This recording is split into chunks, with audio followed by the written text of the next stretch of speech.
தமிழுக்கு தமிழர்களே என்னை கடலில் தூக்கி போட்டாலும் கட்டு வரமாக விதைப்பேன், கவிழ்ந்து விட மாட்டேன்.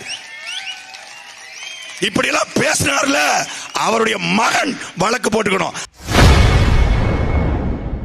நேற்று நாம் தமிழர் கட்சி சார்பில் நடைபெற்ற பொதுக்கூட்டத்தில் பேசிய அக்கட்சியின் கொள்கை பரப்பு செயலாளர் சாட்டை துரைமுருகன், முதல்வர் ஸ்டாலின் மற்றும் கருணாநிதி போல மிமிக்ரி செய்து பேசியிருப்பது கூட்டத்தில் சிரிப்பலையை ஏற்படுத்தியுள்ளது. இந்த கூட்டம் போறதுக்கு முன்னாடி நீங்கள் ஒரு தீர்மானம் போட்டுக்கணும்.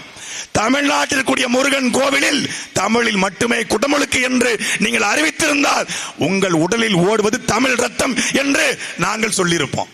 இப்ப எங்களுக்கு சந்தேகம் வருது, டவுட் வருது.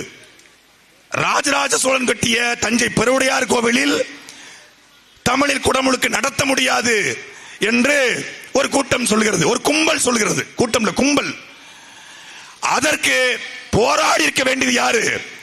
உலகவர் காவியமே, உற்சாக ஓவியமே, ஓடை நடுபலரே, உடையவள் புதிரளவே, ஆக அன்பே, அழக, இன்பமே, இடிய தண்டல, மரகதபடியே, வாடிக்க சுடரே, பண்பத விளக்கு என்று எப்படி அழைப்பேன் தமிழே, தமிழே உன்னை தமிழ் என்று அழைத்தேன். உடல் மண்ணுக்கு உயிர் தமிழுக்கு தமிழர்களே என்னை கடலில் தூக்கி போட்டாலும் கட்டு வரமாக விதைப்பேன், கவிழ்ந்து விட மாட்டேன். இப்படி எல்லாம் பேசினார்ல, அவருடைய மகன் வழக்கு போட்டுக்கணும். அவர் மகன் வழக்கு போடல, பிரபாகரன் மகன் வழக்கு போட்டான். எங்களுடைய அப்பா மணியரசனார் கூட நின்றாரு, வழக்கு போட்டு தஞ்சை பெருவுடையார் கோவில்ல தமிழை ஒழிக்க செய்தோம், தமிழையும் ஒழிக்க செய்தோம். அதே